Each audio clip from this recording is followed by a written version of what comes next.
Terceira parte do terceiro volume. Saudações. Eusébio é o meu nome. Como identificar a revelação-chave é o tema da luta que teve o seu início na base Fica Onde Está. Como já disse nos vídeos anteriores e repetidas vezes vou dizendo, o principal objetivo desta luta é restabelecer o amor nas pessoas através da união entre os líderes religiosos, mestres e praticantes das artes marciais.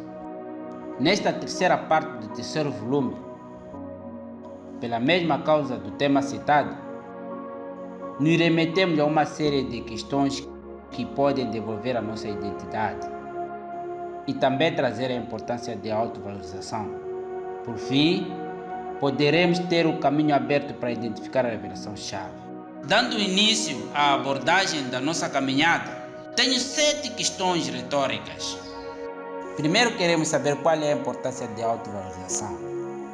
Segundo, gostaria de saber se é possível nos beneficiar de uma bênção quando não sabemos a sua existência na nossa vida. Terceiro, sabia que os profetas ou verdadeiros mensageiros de Deus foram reconhecidos pelos líderes religiosos depois da sua morte? Quarto, sabia que a maior parte dos líderes religiosos nunca conseguiram viver em perfeita harmonia com o Criador Celestial? Quinto, sabia que, em alguns pontos do continente africano, algumas comunidades conseguiam se prevenir com antecedência de alguns fenômenos naturais? Sexto, sabia que os líderes religiosos só se unem quando pretendem eliminar um mensageiro de Deus? Sétimo, sabia que nenhum acontecimento natural já foi previsto pelos falsos profetas que sempre existiram no mundo? Primeiro, dizer que a autovalorização nos permite dar valor à nossa vida. Quando damos valor à nossa vida, também damos valor aonde vivemos, à nossa cultura, tradição e o nosso meio ambiente. Autovalorização não significa ser superior a outra pessoa ou um sinal de egoísmo, mas sim significa amor próprio. E o amor próprio não pode significar a ausência do amor ao próximo. A autovalorização também se familiariza com o autoconhecimento. Por isso o mestre Bruce Lee nos faz lembrar que foi o homem que criou o método, não foi o método que criou o homem. Qual é a importância do autoconhecimento? O autoconhecimento nos permite conhecer a nossa riqueza, habilidades, valores e propósitos. Por fim, o autoconhecimento nos permite saber o que temos de melhor.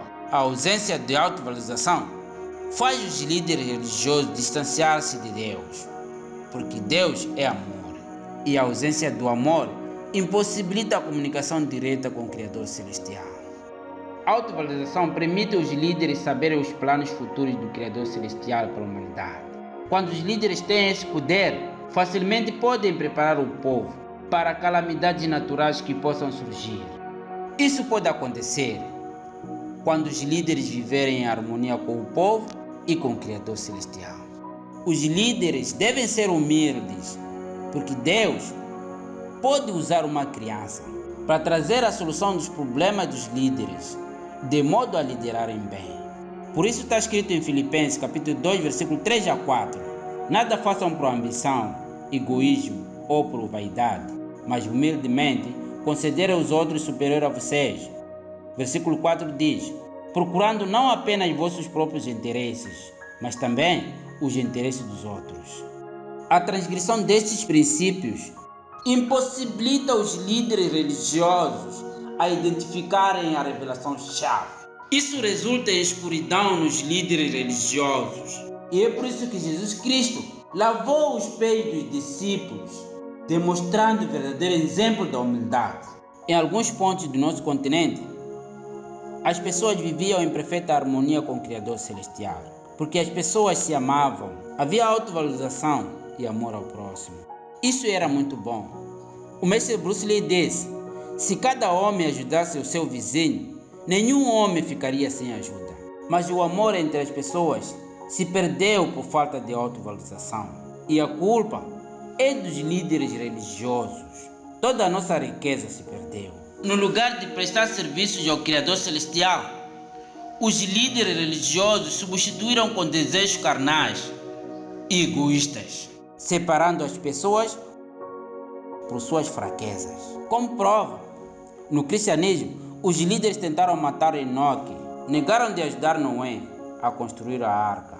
Depois do dilúvio, as pessoas não aprenderam nada. Só existia um homem chamado Abraão em Ur. Por causa da desobediência dos líderes, Deus destruiu a cidade de Ur. Por causa da desobediência dos líderes, Deus destruiu a cidade de Sodoma e Gomorra, só salvando Ló e a sua família. Ainda no cristianismo, Deus entregou os 10 mandamentos a Moisés. O tempo foi passando, mas os líderes religiosos não conseguiram guiar a humanidade através dos 10 mandamentos. Começaram a adorar ídolos e mal interpretavam as escrituras sagradas. Por amor à humanidade, Deus mandou Jesus Cristo. Mas os líderes religiosos o mataram por falsas acusações. O que aconteceu no cristianismo também aconteceu no budismo, no shintoísmo, no confucionismo, taoísmo, islamismo, hinduísmo e todas as crenças religiosas isso aconteceu. Até nas artes marciais, grandes mestres foram perseguidos e mortos, mas cada um de nós é criador do seu próprio destino. Isto é, a mudança de consciência de cada um de nós desempenha um papel muito importante para Deus. Recordar que, quando uma casa se transforma em ruína, ela apodrece. E como o terreno é útil, ela é destruída para se construir uma nova casa. Por isso é importante mantê-la limpa. Mas a minha luta aqui é com os líderes religiosos. E você, líder religioso que está me ouvindo, qual é o seu papel? O que você aprendeu com tudo isso que aconteceu no passado? Qual é a mudança que você pode fazer ao passar toda a sua vida fazendo debates nas televisões ou publicamente nas redes sociais? Debates sobre alguém que disse sou profeta de Deus. Por que é que a vossa vida para quando aparece alguém dizendo que sou mensageiro ou profeta de Deus? O que é que vos preocupa? Se aparece alguém na sociedade dizendo que sou mensageiro de Deus, mas a intenção e as ações desse homem não dignificam o que ele diz que é, qual é a vossa culpa nisso? A vossa preocupação deve ser de fortalecer a vossa amizade com o Criador Celestial, para que através desta amizade possam ajudar as pessoas no caso de certos acontecimentos naturais. Mas todos nós sabemos que os líderes têm medo dos mensageiros de Deus. Isso porque os líderes religiosos não fazem a vontade do Criador Celestial. E também têm medo da crítica, porque não querem mudar. As pessoas devem acordar, as pessoas devem estar prontas para a crítica, porque a crítica é a manifestação do amor do Criador Celestial para a humanidade. Os líderes religiosos devem saber, quando não aparece alguém a criticar o trabalho, Deus não está preocupado com vocês. Os líderes religiosos devem deixar de ter bastante amor pelos bens materiais, porque está escrito no livro do cristianismo, em Mateus, capítulo 4, versículo 4. Nem só do pão viverá o homem, mas de toda a palavra que procede da boca de Deus. O profeta Maomé disse, um pouquinho por dia é melhor que nada. A Bíblia diz, em Provérbios capítulo 3, versículo 27, não deixe de fazer o bem a quem deve fazer, se tiver ao teu alcance ajudar. Isso significa que só podemos mostrar o amor pela pessoa em vida, porque será em vida que ela precisa de nós. Precisa sentir nosso amor em vida, e os líderes devem ser exemplo disso. A união entre os líderes é muito importante, porque pode tornar possível a prática do verdadeiro amor. O mestre Bruce Lee disse, aquele que não sabe que está andando na escuridão, nunca irá procurar a luz. O profeta Maomé disse, as ações devem ser julgadas de acordo com as intenções. Isso significa que, antes de julgarmos, devemos saber a intenção da pessoa. Ou seja, a intenção é a base para julgarmos as ações de uma pessoa. Por isso Jesus Cristo disse, em Mateus capítulo 7, versículo 1, não julguem para que não sejam julgados. E o mestre Confúcio disse, não corrigir as próprias falhas é cometer a pior delas. O Buda diz, Quando você gosta de uma flor, você arranca. Quando você ama uma flor, você a cultiva. Isso quer dizer que o amor nos permite conhecer a raiz da planta que nasce a flor. É por isso que o amor também nos permite saber a real intenção das ações. Logo concluímos que o amor é a base para julgar as ações. Qual é o resultado da ausência de hospitalidade para com os mensageiros de Deus? Quando um mensageiro não é bem recebido, o povo nunca irá sair da escuridão. Os líderes religiosos desempenham um papel muito importante na sociedade. Eles devem saber identificar a revelação-chave. Também saber que não são a fonte da salvação dos fiéis. Os líderes religiosos prestam serviços ao Criador Celestial. E a sua recompensa também vem do Criador. O mestre Bruce Lee disse: o que importa não é o que acontece, mas como reage. Isso significa que o líder deve saber encarar a crítica como manifestação do amor do Criador Celestial. Lembrar que todos nós somos líderes. Cada um é líder da sua própria vida. E todos nós sabemos que a nossa vida tem um Criador. E Ele tem um propósito para a humanidade. Por isso que Ele se preocupa conosco, como qualquer pai também se preocupa com seu filho. Um pai sempre quer o bem para o seu filho e cria condições de investir na boa educação do mesmo. Deus, por amor aos líderes políticos e religiosos, envia um anjo que pode se manifestar na forma de crítica aos líderes. Na política, o anjo pode servir para a intervenção de vários assuntos sociais e políticos. E na religião, o anjo serve para ajudar os líderes a identificar a revelação-chave e vários assuntos divinos. Lembrar que só Deus é quem dá conhecimentos e capacidades de alguém se tornar líder de uma nação. O anjo também ajuda os governantes a manter uma boa governação. Por amor aos líderes, Deus envia um anjo para os ajudar. Nas artes marciais, eu aprendi que quando um professor gosta do seu aluno, corrige-o repetidas vezes, até que o aluno esteja bem tecnicamente, mentalmente e espiritualmente. O anjo só está para falar o que ainda não foi feito. Essa é a tarefa do anjo de Deus.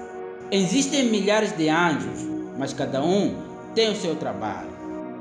Resultados: quando os líderes não ouvirem com muita atenção e o mensageiro voltar para o Criador sem sucesso, os problemas de uma nação nunca irão acabar. E quando acontece com os líderes religiosos, o Espírito Santo sai na vida dos mesmos. Quando isso acontece, o resultado é a perdição e a ausência do poder espiritual. Os problemas de uma nação estão nas mãos dos líderes religiosos e eles podem contribuir positivamente na boa governação dos líderes políticos. Mas quando eles forem unidos, e quando isso não acontece, a resposta virá. A pergunta é: quem somos nós? Agora estamos em 2023. Quantas gerações já passaram? Essa pergunta é para todos. Porque para além dos líderes, a mudança de consciência de cada um de nós desempenha um papel muito importante para Deus. Você que é líder religioso africano, o que já fez para contribuir positivamente não é uma história da Bíblia que os europeus trouxeram para nos escravizar, ou o Alcorão que veio com os asiáticos, mas são vários acontecimentos frescos no nosso continente. Muitos homens de Deus foram e estão sendo abatidos e destruídos. Agora estamos sem identidade. O que é que os líderes estão fazendo? Mas essa história não começou hoje. Esse é o verdadeiro sinal que o diabo está no controle do sistema. Uma das características é a ausência da união, que resulta em arrependimento nas pessoas. A ausência da união impossibilita os líderes religiosos a identificarem a revelação-chave. No cristianismo, quando Adão e Eva foram enganados com o diabo, eles perderam o controle e começou a vida dura. Visto que a culpa não era deles, Deus criou uma solução para a humanidade. E por causa disso, Deus promete uma vida melhor para a humanidade no futuro. É uma promessa. Mas o diabo ainda está no controle do sistema. e em guerra com o Criador Celestial. Os líderes religiosos não estão a contribuir em nada. A prova disso é, no passado Deus mandou homens para falar com homens. Os líderes e os profetas nada fizeram. Homens como Buda, Maomé, Confúcio, Lao Tse, Mahatma Gandhi, Pitágoras, Enoque, Noé, Abraão, Ló, Moisés, entre outros, que quando for para mencionar, pode levar uma vida. Todos esses eram mercenários de Deus, mas os líderes religiosos não conseguiram identificar a revelação-chave quando eles estiveram em vida. Agora o resultado é este, que todos nós vimos e temos presenciado. Vários acontecimentos decorrem e ainda vão decorrer neste planeta. Para além dos acontecimentos que vêm destruindo vidas e de crianças inocentes, há 3 anos atrás, tivemos a chamada doença, coronavírus, que destruiu vidas. Em seguida surgiu o ciclone Freddy, que também destruiu vidas dos seres humanos. Ainda teremos muitos outros acontecimentos. Os líderes religiosos não fizeram e não estão fazendo nada, muito menos prever estes acontecimentos. A única coisa que fizeram no tempo de coronavírus foi fechar os templos da união de fé. Eles não se diferem com os líderes políticos. O tema desse vídeo é como identificar a revelação-chave. E a minha luta não é com os líderes políticos. A minha luta é com os líderes religiosos. Para os líderes religiosos, até podem se perguntar: será que nenhum líder já fez coisa certa para merecer um elogio? Primeiro dizer que, quando alguém pretende ser um camponês, estabelece uma meta de hectares que pretende cultivar. Por exemplo, 3 hectares dentro de 3 meses, e o trabalhador ele não pode ficar 2 meses e meio a fazer a metade de 1 hectare. Por isso que não se pode elogiar alguém com uma história parecida, porque a verdadeira intenção do dono da machamba é fazer o trabalho de 3 hectares em 3 meses. Por isso está escrito no livro do Cristianismo, 2 de Pedro, capítulo 1, versículo 21. Porque a profecia nunca foi produzida pela vontade do homem, mas os homens falaram da parte de Deus, conforme eram comovidos pelo Espírito Santo. Como identificar a revelação-chave é o tema desse vídeo. A resposta teremos no próximo vídeo.